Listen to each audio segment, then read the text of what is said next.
On refait le H, l'émission exclusivement consacrée au HBC Nantes, chaque semaine dans la HBC Nantes Family. En présence d'invités, supporters, bénévoles, journalistes, nos spécialistes analyseront sans phare l'actualité du HBC Nantes.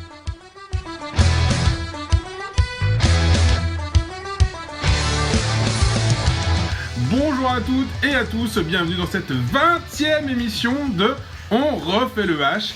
Pour m'accompagner cette semaine, mes deux acolytes sont toujours fidèles au poste, à savoir Mickaël, abonné depuis 2013. Bonsoir Mickaël. Bonsoir Polo et merci pour la pire introduction de l'histoire de l'émission. Et oui, je voulais bonsoir Yann, je voulais la signer. Et bonsoir Yann, administrateur du groupe Facebook HBC Nantes Family. Bonsoir Yann. Bonsoir Paul, bonsoir Mickaël, bonsoir à tous. Au programme de cette 20e émission, nous reviendrons sur la victoire contre Évry. Nous évoquerons également une autre victoire, celle contre Vélénier. Nous aborderons ensuite la question de la semaine. Et puis, dans un dernier moment de l'émission, nous reviendrons sur les matchs à venir, à savoir celui de Dunkerque et celui de Magdebourg. Puis nous terminerons avec le résultat de la N1 qui a perdu le week-end dernier. Mais sans plus attendre, commençons tout de suite par, messieurs, cette victoire contre Ivry, 38-24. Qu'avez-vous pensé de ce match ? Vas-y Mika.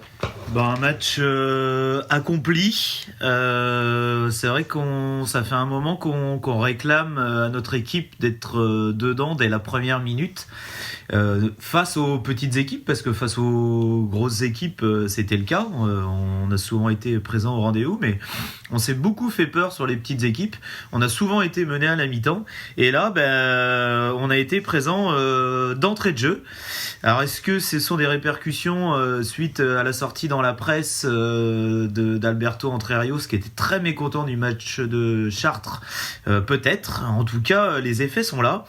On a été soudés, concentrés, très investi dans l'intégralité de ce match. En première mi-temps, on a pris les devants assez rapidement. En face, Ivry, ils n'avaient pas grand-chose à mettre contre nous. Alors, ils avaient leur courage également, ils avaient la volonté, l'envie de bien faire, mais malheureusement, leur effectif était vraiment limité. Il y a une stat qui parle, qui est assez criante sur l'intégralité du match. Benjamin Bataille et Yoel Cuny, les deux arrières, ont pris la moitié des tirs qui ont été pris par Ivry. La moitié des tirs, c'est eux qui l'ont pris. Ça prouve quand même que il y a très très peu de variété, avec Benjamin Bataille qui prend 15 tirs, qui fait pas un mauvais match, qui rapidement en fait a été un petit peu cramé. Surtout que nous, on a marché comme un rouleau compresseur, quoi. Et puis ça a beaucoup tourné, et j'ai trouvé que quasiment tout le monde a été bon, tout le monde a été dans le coup. Et donc, à la mi-temps, on tourne qu'à 16-13, parce que il y a une performance arbitrale sur les 10 dernières minutes, sur la globalité du match, ils n'ont pas été bons, mais alors les 10 dernières minutes de la première mi-temps, catastrophique. On tourne à 16-13 seulement, mais après, ça vire en deuxième mi-temps, parce qu'Ivry, physiquement, ne peut plus rien nous proposer. Nous, on les écrase, on fait l'écart, on les écrase même de 14 buts, on gagne rarement d'autant de buts. Donc non, une performance vraiment très aboutie. Moi, ça m'a fait plaisir, même si il n'y a pas eu de suspense, et puis le match a été plié assez rapidement. Justement, je te coupe un petit peu, Mickaël. Tu évoquais certaines statistiques, elles sont parlantes sur ce match. C'est beaucoup plus de passes décisives de la part du H, c'est moitié moins de pertes de balles que par rapport à Ivry, c'est beaucoup moins de 2 minutes, c'est moitié moins de 2 minutes que par rapport à Ivry. Là aussi, le H était plus concentré, plus efficace, et c'est moins dispersé. Puis alors une efficacité au tir, beaucoup plus de tirs, et une efficacité de tir bien plus importante que celle d'Ivry. Le truc, ça rejoint un petit peu ce que je disais au début, c'est que Ivry avait pas grand chose à proposer, et en fait ils ont proposé de l'agressivité, et malheureusement, elle n'a pas tout le temps été très bien contrôlée, notamment sur la deuxième mi-temps, avec la fatigue en fait. Quand tu es agressif, plus tu es fatigué, et moins tu contrôles tes gestes, et plus tu vas avoir à faire des mauvais gestes, sans vraiment que ce soit des mauvais gestes voulus, tu vois. Et cette agressivité-là, ils l'ont mal contrôlée, ça s'est vu en deuxième mi-temps, avec l'avalanche de 2 minutes. Et puis nous, de notre côté, il y a des joueurs qui se sont révélés et qui sont bien revenus. Je pense à Olivier Niocas, qui a fait un très bon match. Qui a 5 sur 5 à 100%. À la fois au tir, mais qui a été utilisé un petit peu en défense. Ouais. Et ça ne sera jamais un grand défenseur, mais je l'ai trouvé plutôt concentré en tout cas sur ses tâches défensives. Bon, ça ne sera jamais un grand défenseur, mais en tout cas ce qu'il a fait c'était intéressant. Et puis David Balaguer qui revient de sa blessure mais qui revient très très bien. Ça c'est hyper il met 8 buts sur ce match qui est à 80%. Hyper intéressant. Très, très bon match, David Balaguer, mais il y a beaucoup de joueurs qui ont été bons. Ouais, je vais laisser Yann continuer. Emile Knudsen qui a 37% d'arrêt, Cyril Dumoulin qui fait 3 sur 3 sur les 3 premiers 7 mètres. 3 sur 5 sur l'intégralité du match au pénalty, c'est quand même c'est très fort. C'est une super performance de la part de l'équipe, c'est ce qu'on attend, surtout que Ivry avait battu Montpellier la semaine précédente, donc on s'attendait à un match compliqué. On a su le rendre facile, même si je mettrais un bémol contrairement à toi par rapport à la première période. Oui, il y a 3 buts d'écart, mais ils nous ont quand même enquiquinés avec leur force. Notamment Benjamin Bataille, comme tu disais, qui prend beaucoup de tirs, peut-être trop, mais en même temps il n'y a pas grand monde qui peut le suppléer actuellement. Mathieu Bataille, le pivot qui a signé chez nous, était blessé, donc il jouait pas. Ils ont leur Suédois Linus Persson qui est blessé. Ils ont Wilson Davis, c'est pas le meilleur joueur du monde, mais il apporte beaucoup sur la base arrière et qui est blessé également. Donc c'est un moment difficile aussi pour eux. Et Mathieu Bataille, c'est quand même le 7e scoreur de Lidl Star League, je crois. Il n'a pas signé à Montpellier pour rien, donc non, ils ont fait avec leurs armes, avec leurs forces, ils nous ont bien embêtés. Alors oui, on pourrait avoir plus d'écart parce que l'arbitrage a été en dessous de tout, faut dire ce qui est. Et en seconde période, j'ai pas grand-chose à ajouter par rapport à ce que tu as dit, qui était très juste, c'est que leur effectif est limité en quantité et en qualité, et nous, on a eu la possibilité de faire tourner, et en faisant tourner, il n'y avait pas de perte de qualité, et on les a assommés physiquement, et donc au niveau du score, scorer 14 buts de plus, c'est tout sauf anodin, mais c'est juste complètement logique finalement. Ouais, voilà, c'est ça. Juste peut-être le petit bémol sur cette soirée, c'est et je pense qu'on aura peut-être l'occasion d'en discuter aussi avec le match de Véligné, c'est Émeric Mine. Alors, je veux pas juger forcément sa performance, mais j'ai pu voir que sur le banc, il a été soigné au niveau du biceps droit. Et on a vu ce week-end qu'il a très très peu joué, et quand il est rentré, il n'est pas resté longtemps. Donc la petite inquiétude, ça serait que Émeric se soit blessé. J'espère que c'est pas le cas. Il est blessé. En tout cas, mais pas trop. Enfin voilà. Oui, il y a quelque chose parce qu'il est bandé au niveau du biceps, mais j'espère que c'est pas trop grave. Non, c'est pas très grave, mais il est blessé. On va en reparler contre Véligné. Parce qu'on va avoir besoin de lui pour les matchs à venir. À souligner la performance de Rakovnicek, mais comme on le dit depuis le début, plus il joue, plus je le trouve bon. Avec des passes éclairs qu'on ne devine pas ou qu'on devine qu'au dernier moment quand le ballon est arrivé dans les mains du destinataire.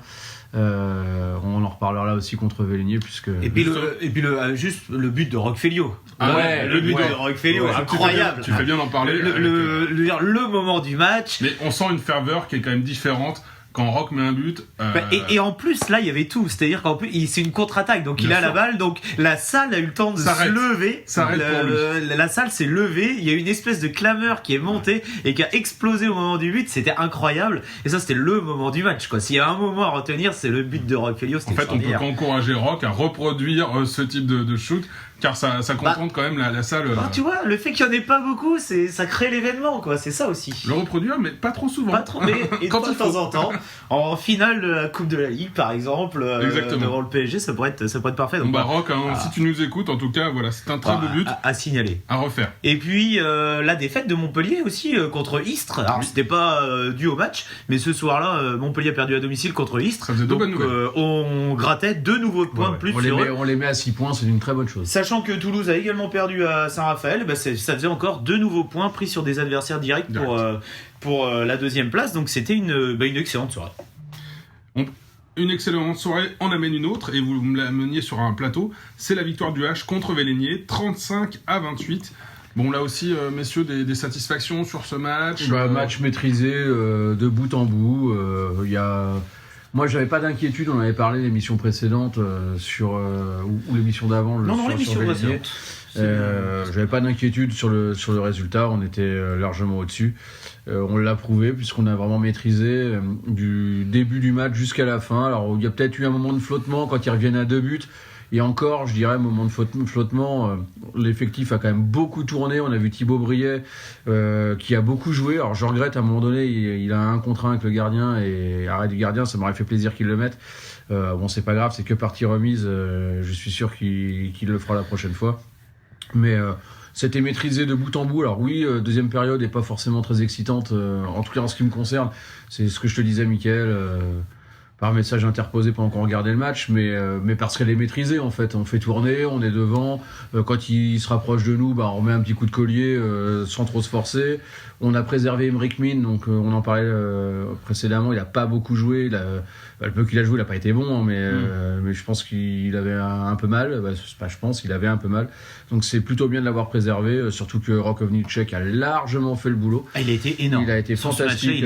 Au niveau de la distribution du jeu, il a juste été fantastique. Donc non, pas grand-chose à dire, si ce n'est l'opération comptable où on rejoint Magdebourg à la première place de cette poule. Et c'est ce qu'il faut, puisque c'est les premiers qui sont directement qualifiés pour les quarts de finale. Donc si on peut choper la première place, et je doute pas qu'on en soit capable. Mika, ton avis ? Oui, je suis d'accord avec Yann. Donc moi j'étais inquiet, j'en ai fait part lors de la dernière émission. Mes inquiétudes se sont vite levées parce qu'on a très très bien démarré le match, on a tout de suite fait l'écart. On a montré à cette équipe qu'on était venu gagner les 2 points et qu'on n'était pas venu pour rigoler. Et eux, ils ont très peu répondu. Alors, ils ont répondu en début de deuxième mi-temps. Le début de deuxième mi-temps qu'ils font, je m'attendais à ce qu'ils nous fassent ça d'entrée de jeu. C'est-à-dire qu'ils nous rentrent dans la gueule très très fort parce que ils sont à domicile, qu'ils ont rien à perdre parce qu'ils n'étaient pas les favoris. Ils avaient une partie de leur public là qui était bien chaud. Là, ils étaient une bonne cinquantaine tout en jaune à bien pousser derrière. Je me suis dit, on les entendait bien sur la retransmission. Si je m'attendais à ce qu'ils commencent comme ça. Bon, tant mieux pour nous, on a pu faire l'écart. On menait de 7 buts à la mi-temps, donc du coup, c'est vrai que la deuxième mi-temps, lorsqu'ils ont attaqué fort et qu'ils sont revenus à 2 ou 3 buts, on avait cette marge et puis après on a pu dérouler. On n'a jamais vraiment eu peur. Exactement. On a vraiment maîtrisé cette rencontre. C'est vrai qu'en face, je m'attendais à voir 1 ou 2 joueurs sortir du lot, comme souvent Vélénié est capable d'en sortir. Bon, ça n'a pas vraiment été le cas. Il y a Verdinek à gauche qui met 8 buts. Verdinek qui a vraiment été pas mal. C'est le seul qui est pas. C'est le danger principal sur ce match. Demain, s'il signe H, je fais pas le tour de la cathédrale avec une plume dans le cul. Non, mais généralement, c'est ce qui se passe avec ce club-là. Vélénié, tu joues là-bas comme a fait Rakovnicek, tu joues à Vélénié, tu fais le tremplin par Cellier, et Cellier, tu vas à l'étranger. Le Verdinek pourrait le faire. C'est un joueur qui est plus que correct, il l'a montré contre nous. Même si sur lui il est arrière gauche, c'est ça. Oui. Et gauche, donc nous sur le poste à droite, on n'a pas trop défendu, notamment quand il y avait Kirill qui était là. Donc forcément ça lui a laissé quelques espaces, mais bon. Comme tu dis, on n'a jamais été en danger, on a maîtrisé le match. Vraiment, on a vraiment été solide. Ouais. Pour moi, mais dès le début, l'exemple c'est le début de match, c'est-à-dire qu'on marque. Cyril fait un arrêt direct, Pastis. Donc première phase offensive pour nous, on marque. Première phase défensive, Pastis de Cyril Dumoulin. Et les 2 premiers 7 mètres, il les sort. Un peu comme le match. Ouais, c'est ça. J'ai l'impression de revivre le match d'Ivry, quoi. J'ai trouvé que notre implication c'était la même, très concentrée, motivée, sûr de notre force. Et ça, c'est assez récent, le sûr de notre force cette saison. D'habitude, on savait sur les matchs qu'on devait maîtriser, c'était pas forcément ça. Là, vraiment, l'équipe, ils sont arrivés, c'est nous les patrons, on va gagner ce match.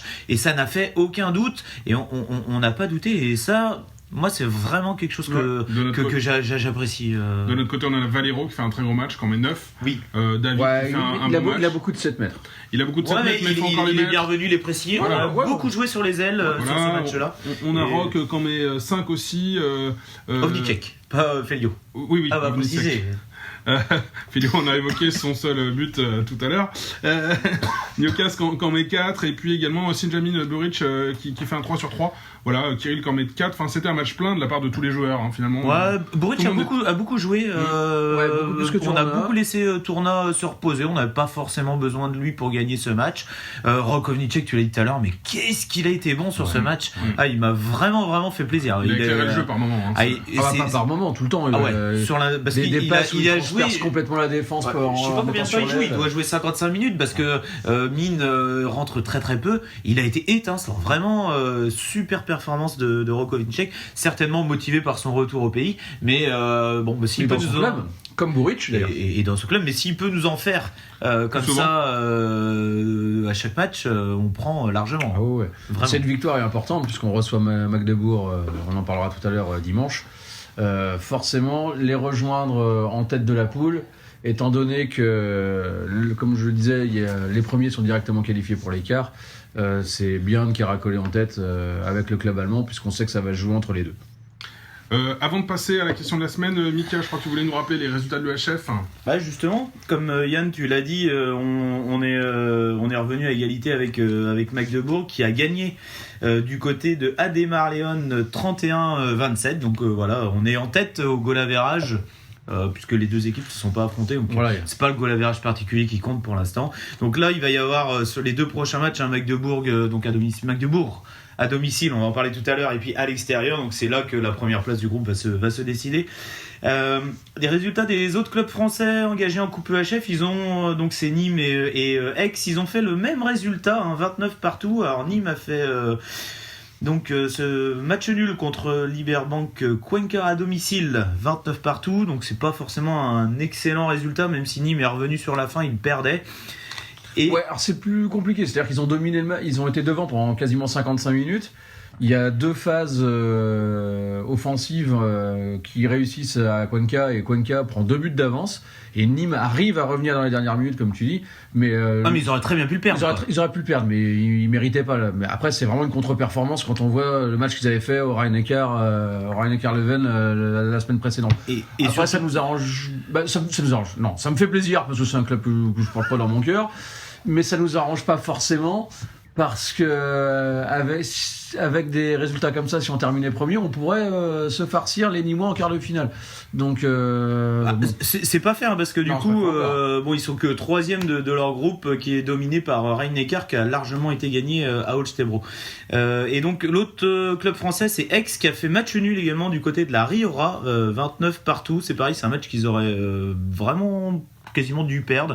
Ils ont été menés une bonne partie de la deuxième mi-temps, mais finalement ils arrachent le nul, un score assez moyen dans ce groupe, sachant qu'ils sont donc derniers de ce groupe qui est mené par Berlin et Tata Bornia qui eux aussi ont fait match nul, le 27 partout, avec 4 buts de l'incroyable Komogorov. Et oui, je me dois de à chaque fois rappeler les stats de ce joueur formidable. Je terminerai par le résultat de Benfica, je te laisse la parole après.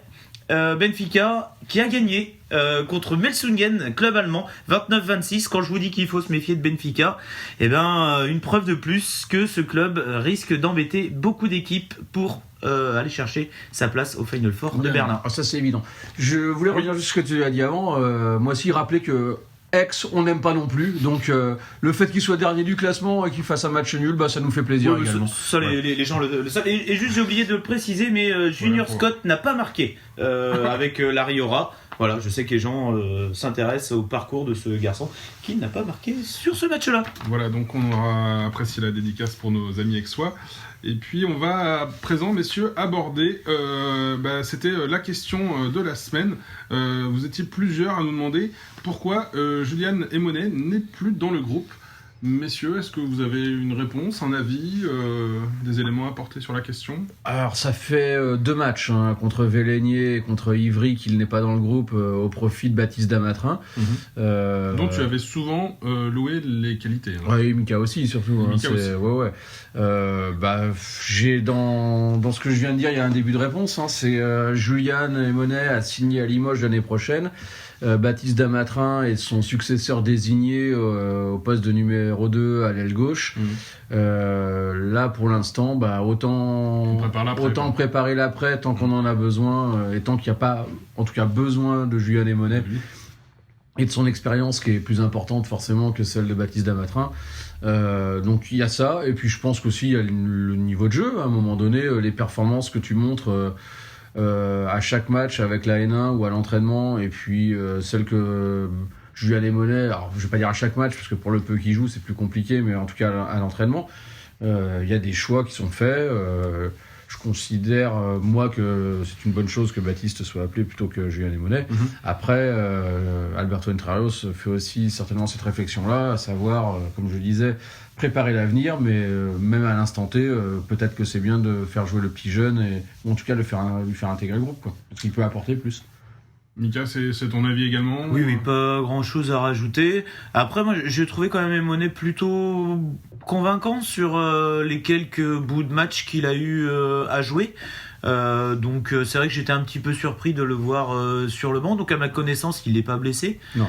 C'est clairement un choix d'Alberto Entre Rios. Si c'est un choix d'Alberto Entre Rios, je pense pas que ça soit, moi personnellement, dû à la performance, parce que j'ai trouvé Emonet au niveau auquel on pouvait l'attendre en tant que remplaçant de Valero Rivera, mais je pense plutôt, comme tu l'as dit, que c'est la préparation de l'avenir, quoi. Et autant, sachant que maintenant, on sait que Julien part, qu'il y a une place qui va être libre. A priori, ça serait Damatrin. Il n'y a plus d'officialisation sur le sujet. A priori, il est le candidat, désigné. Voilà, le mot ne me venait pas. Merci les gars. Donc, c'est très bien de lui donner de l'expérience et de le tester, parce que le laisser en N1 toute l'année, toute la deuxième partie de saison, et le faire monter l'année prochaine en lui disant, allez hop, c'est toi le numéro 2, en ayant une expérience relativement limitée du très haut niveau, c'était peut-être pas une bonne idée. Donc là, l'intégrer au plus tôt, je trouve que c'est bien. C'est lui faire confiance, lui mettre le pied à l'étrier sans trop de pression, et puis le jour où il y a un match avec plus de pression, on peut remettre Julien Emonet. C'est ça. Et c'est peut-être aussi naturel, c'est peut-être aussi tester Damatrin, parce que comme je l'ai dit avant, c'est à ma connaissance, c'est pas officiel que ça soit lui.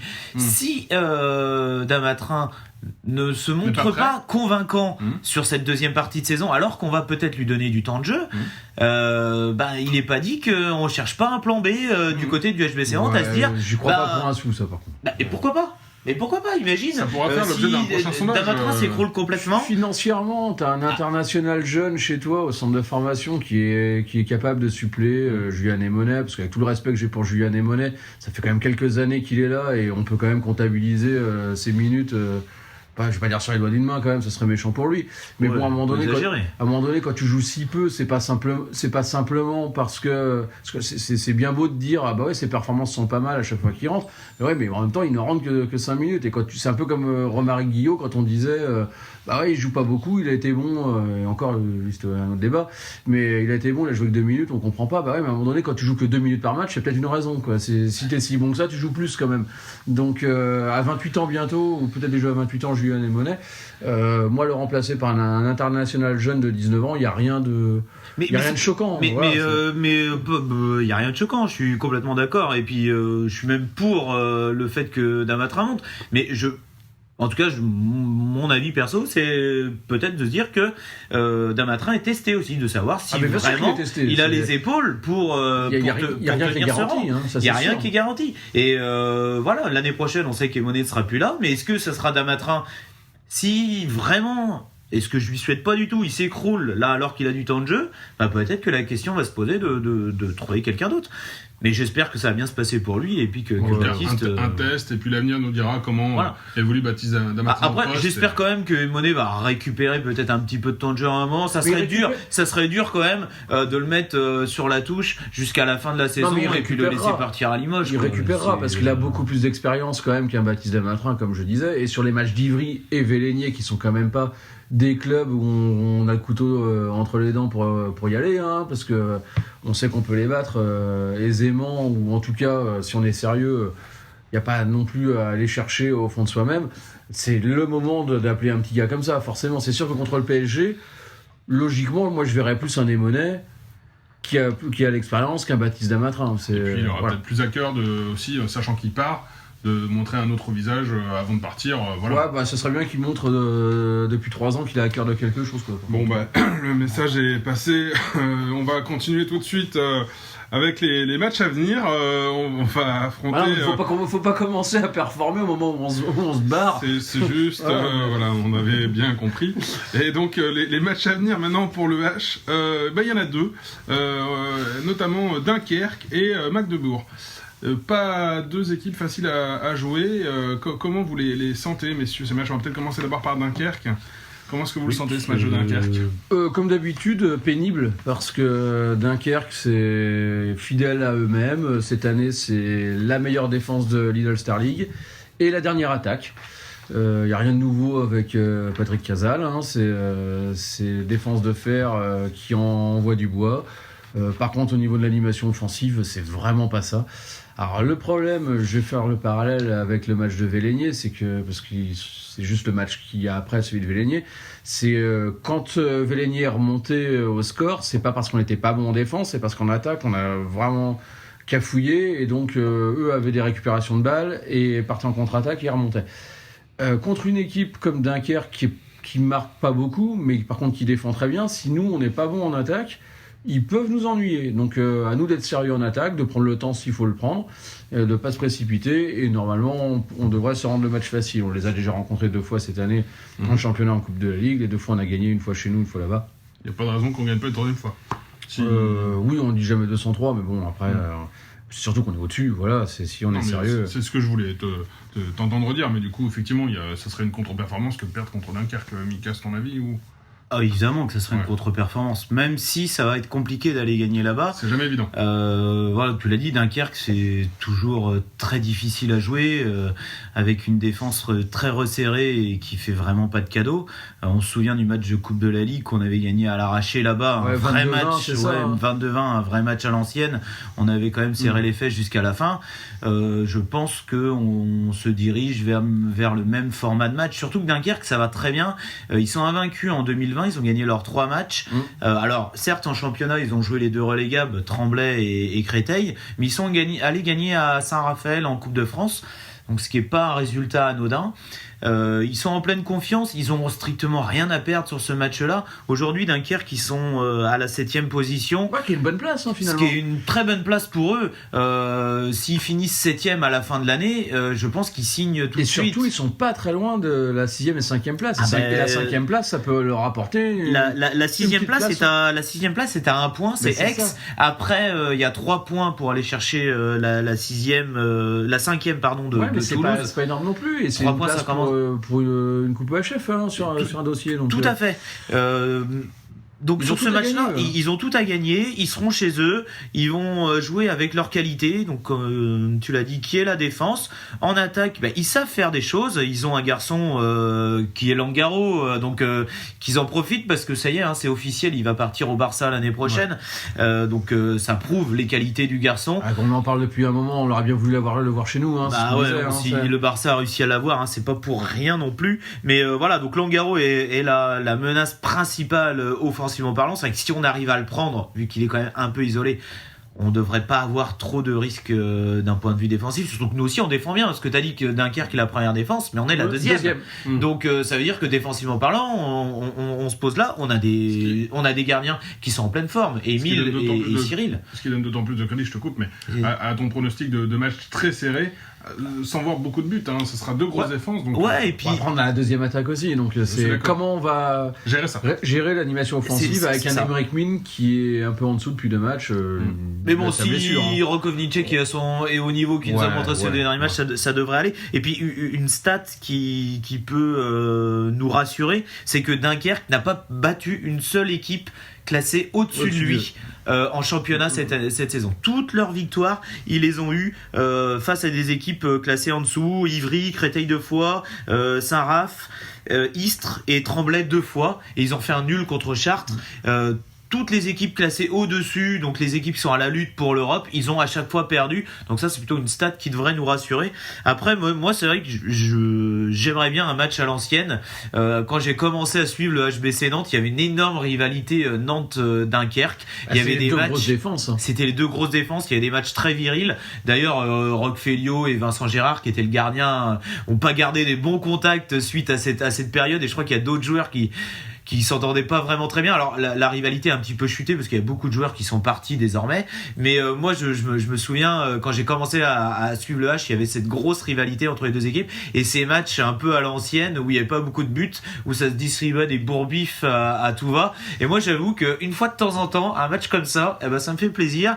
Donc je vois bien un match comme ça mercredi, donc demain, et s'il y a la victoire au bout, on prend. S'il y a la victoire, après s'il y a de l'engagement et de l'intensité, Oui, pourquoi pas. Après, si c'est pour se payer un match comme celui de Saint-Raphaël, où il y a eu 20-18 ou un truc comme ça, là, le dernier match qu'ils ont fait qui était absolument ignoble chez eux. Là, où, tu t'es ennuyé parce que tu t'en foutais des deux équipes. C'est surtout qu'il n'y avait aucun impact, c'est juste qu'il y avait deux équipes en bois avec des pourcentages au tir qui étaient absolument faméliques, et c'est surtout ça, quoi. À la rigueur, mais si de temps en temps, un petit match à l'ancienne, et je sais l'ancienne, pas. ça veut pas dire ennuyeux, quoi. C'est justement. Ouais, mais s'il y a l'intérêt du résultat, t'inquiète, tu seras pas ennuyé. Justement, je vais vous demander vos pronostics pour ce match contre Dunkerque. Victoire du H de 2 buts. Oui, mais j'ai même mouillé au niveau du score. Je vais mettre c'est ce que j'attendais, des scores plus précis. Un 27-25. 27-25 pour toi, Yann, et pour toi, Mika. Ah, mais non, faut donner les scores carrément. Et sur ces matchs-là. Alors, déjà que sur les écarts, on n'est pas bon, alors sur les scores. Ça va nous pousser à faire mieux. Moi, je vais garder mon idée de match à l'ancienne. Je vais aussi dire l'écart de 2 buts parce que c'était mon idée. Et je vais dire 23-21. 23-21. Bon, écoutez, pour moi, je vois une victoire plus large de 29-22. Ah ouais 29-22. Je prends. D'accord, alors là. Tu m'as dit 23-21. J'ai dit 23-21. Très bien. Et, alors, on a terminé, je pense, avec ce match contre Dunkerque. L'autre match, c'est Magdebourg. Là aussi, j'imagine, Oui, tu voulais nous faire un petit point avant sur Magdebourg, Mika? Oui, comme je l'ai fait pour AD Marléon et puis pour Goragné-Véligné, je vais vous présenter rapidement l'équipe de Magdebourg. C'est un club allemand de la ville de Magdebourg, créé en 1955 et qui a un palmarès, ma foi, qui laisse un petit peu rêveur. Donc ils ont sur la scène nationale, ils ont gagné un championnat d'Allemagne, 2 coupes et 2 super coupes, mais c'est surtout sur le plan européen que leur palmarès fait rêver. 3 Ligues des Champions, 3 coupes EHF et 2 super coupes d'Europe. Ça les classe quand même au niveau européen parmi les clubs les plus titrés. Alors oui, vous allez me dire, c'était il y a un moment. On est d'accord. Le titre européen le plus récent, c'est une coupe EHF gagnée en 2007. Et le titre le plus récent, donc c'était une coupe d'Allemagne en 2016. Ça fait un petit moment. 2016, ça fait 4 ans. 2016, c'est pas si vieux, mais ça fait un petit moment qu'ils sont plus la meilleure équipe allemande. Mais ça reste quand même un poids lourd européen. Cette saison. Magdebourg est 5e de Bundesliga après 23 matchs. Ils ont 31 points, 15 victoires, 1 nul et 7 défaites. Ils ont donc 5 points de retard sur la deuxième place pour la Ligue des Champions et 3 points de retard sur le podium. Donc c'est pas énorme, mais ça reste quand même un petit peu décevant parce que c'était un club qui était très très ambitieux au début de la saison. C'est un club qui visait le titre. Très clairement, il l'avait dit, il visait le titre. Au moins la Ligue des Champions, au moins une place en Ligue des Champions. Le titre, on sait qu'en Bundesliga c'est quand même compliqué parce qu'il y a vraiment du monde, mais ça reste un petit peu décevant, même si c'est pas ridicule. Ridicule. Quand tu vois qu'il y a devant. Voilà, devant c'est Kiel, c'est Flensburg, il y a Hanovre et Berlin. Ouais, parce que Rhein-Neckar est 6e. Le dernier match, ils l'ont perdu sur le terrain de Berlin 25-24, c'était dimanche dernier, pendant qu'on jouait à Véligné. Le derby. Je t'avoue, je connais mal ma carte allemande. Le derby. Voilà, le derby. De l'Est. Berlin contre Kiel se sont fait éliminer en Coupe d'Allemagne en 8e de finale. Donc ils ne sont plus en coupe, contrairement à nous. Et puis un petit point sur leur parcours en coupe EHF. Ils sont rentrés au 3e tour, tout comme nous. Ils ont affronté un club dont j'adore le nom, qui s'appelle le Górnik Zabrze. Les Polonais, excusez-moi pour la prononciation une fois de plus. Les clubs d'Europe de l'Est, c'est compliqué. Ils ont largement gagné les 2 matchs, 37-25 à l'aller en Pologne et 37-26 au retour. Donc eux, vraiment, la qualification n'a posé aucun problème. Et puis, comme on l'a dit aujourd'hui et dans les émissions précédentes, ils ont gagné leurs 2 premiers matchs de poule contre Véligné et Léon, tout comme nous. Donc, ils sont à égalité de points avec nous. Je terminerai en citant quelques joueurs quand même comme toujours à surveiller. Donc du côté de Magdebourg, il y a Yannick Green, 2e gardien du Danemark, donc champion du monde et champion olympique. Mikkel Damgaard, l'arrière allemand, danois, excellent. Et également Christian O'Sullivan, le Norvégien demi-centre que vous avez forcément vu évoluer avec la Norvège ces derniers temps. Eric Schmidt, le géant pivot allemand de 2m04 que vous ne pourrez pas rater le jour du match. Il aura une tête de plus que tout le monde. Et puis, mon chouchou quand même, parce que j'en avais parlé pendant l'Euro, Kay Smith, le petit arrière droit hollandais. Voilà, je l'avais dit, j'avais dit ce gars-là, il faut le prendre au H pour venir aider Kirill Lazarov. Visiblement, les dirigeants nantais ne m'ont pas écouté, mais les dirigeants allemands, eux, l'ont fait et l'ont recruté en joker médical pour remplacer Lagergren qui s'est blessé. Tant mieux pour nous parce que j'aime bien le joueur, mais bon, Lagergren est quand même au-dessus. Et qui venait juste aussi de signer. Et qui en plus a signé à Rhein-Neckar. Voilà. Donc bon, vaut mieux quand même Kay Smith que Lagergren, on va pas raconter de bêtises. Mais bon, je vais être content de le voir en vrai. Du coup, ce joueur, je m'y attendais pas à le voir en vrai, moi qui l'ai vu à l'Euro. Et donc, jeter un coup d'œil à ce garçon qui portera le numéro 20, mais qui j'espère ne sera pas trop brillant contre notre équipe. Et comme la 20e émission de On refait le H. Exactement, Polo. Et comme tu disais quelques joueurs, il y a aussi le pivot de l'équipe de Croatie. Ah oui, oui. Non, Boucha, bon, il est nul, donc il est nul. Non, mais vous aviez tous les deux un coup de cœur sur ce match. Voilà. Donc, vaut mieux que ce soit lui que le pivot allemand que tu as cité précédemment. C'est pas le joueur que je préfère, mais bon, je l'aime bien quand même parce qu'il est du pays. Yann, de ton côté, Magdebourg, tu t'attends quoi Très compliqué, forcément. C'est les deux équipes qui visent la tête de la poule pour pouvoir se qualifier en quart de finale.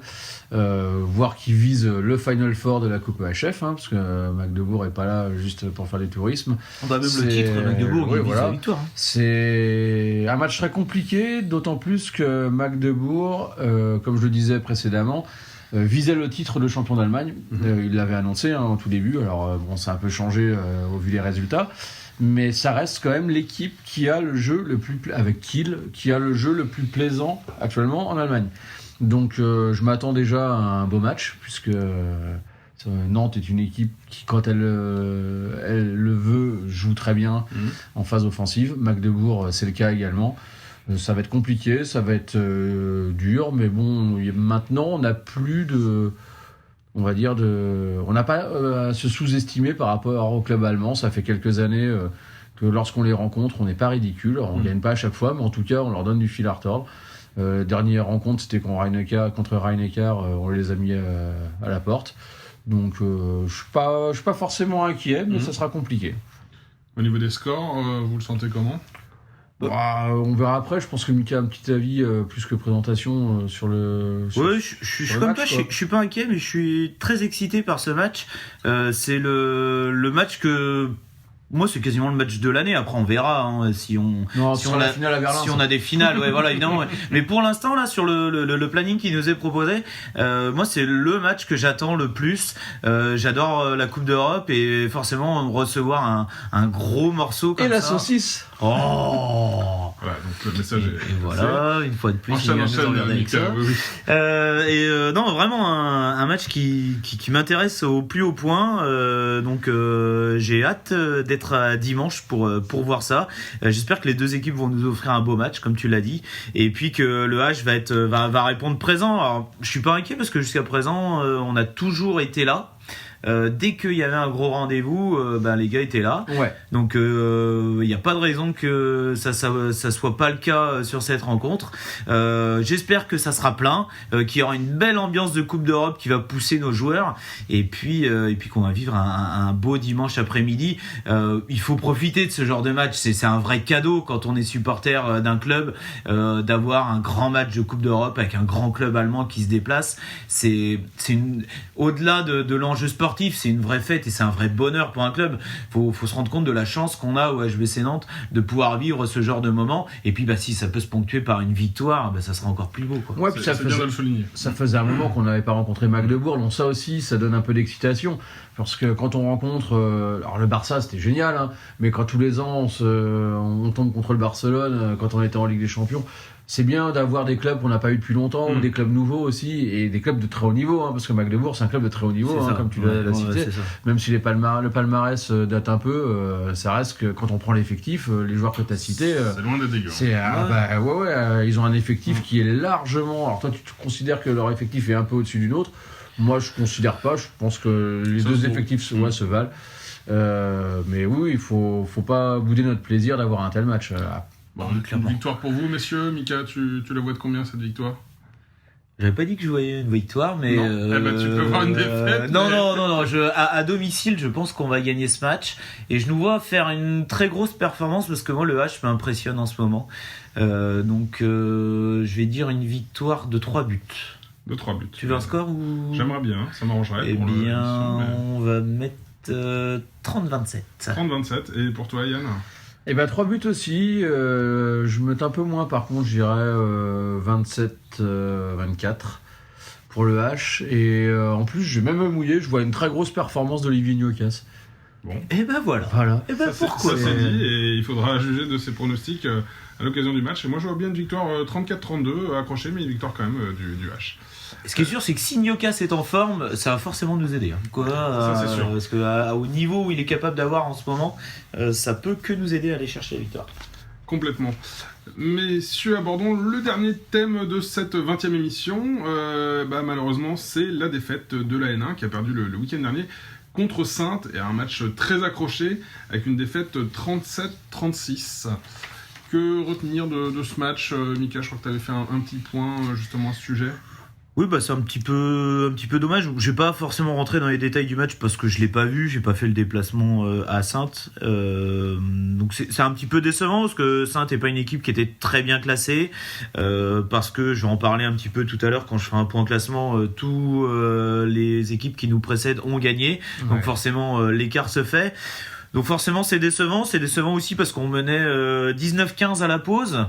Et donc voilà, je sais pas vraiment ce qui s'est passé. Il y a eu visiblement un relâchement. On encaisse quand même 37 buts sur la rencontre, c'est beaucoup. C'est ça, on prend beaucoup trop de buts. C'est quelque chose que malheureusement est assez récurrent sur la N1. C'est-à-dire c'est les problèmes défensifs. Et là, d'habitude, on a une attaque qui marque énormément de buts. On en met 36. Et donc d'habitude, on arrive à en mettre un de plus que l'adversaire, même si on encaisse beaucoup. Là, malheureusement, c'est eux qui en ont mis un. Donc c'est un petit peu... Moi, c'est une défaite qui m'ennuie un petit peu parce que c'est vraiment le genre d'équipe qu'on est en mesure de battre. Si on avait perdu contre le PSG ou Bruges-Lormont, qui sont des équipes qui sont caracoles en tête et qui semblent un petit peu au-dessus de nous, c'est pas grave quoi entre guillemets, mais là celle-ci je pense qu'elle a été vraiment dans nos corps, donc moi ça m'embête un petit peu. Et puis d'un point de vue du classement, on fait une très mauvaise opération. Après voilà, on a une équipe de gamins, on a une équipe qui apprend son métier, et puis aller se retrouver à faire un match coupe-gorge à l'extérieur contre une équipe elle qui est une équipe première et expérimentée, et puis se tomber dans un piège, parce qu'ils sont tombés dans un piège, c'est clairement ce qui s'est passé. Ça fait partie de l'apprentissage du haut niveau du handball. La défense est le chantier principal de cette équipe? Non, parce que il n'y a pas de chantier, on va dire, il n'y a pas un chantier principal. L'équipe de N1, c'est l'équipe antichambre de l'équipe professionnelle, donc les objectifs que nous on a ne sont pas les mêmes que l'équipe de Saintes, comme tu viens de le dire, qui eux est leur équipe première. Nous, l'objectif c'est de former, de préparer des joueurs à intégrer l'équipe professionnelle s'ils arrivent à l'intégrer un jour. Donc c'est pas du tout la même chose. Nous on est dans un postulat de formation, alors qu'eux ils sont dans un postulat de résultat. C'est bien résumé. C'est pas du tout la même chose. Après il y a une rivalité historique entre Saintes et le H.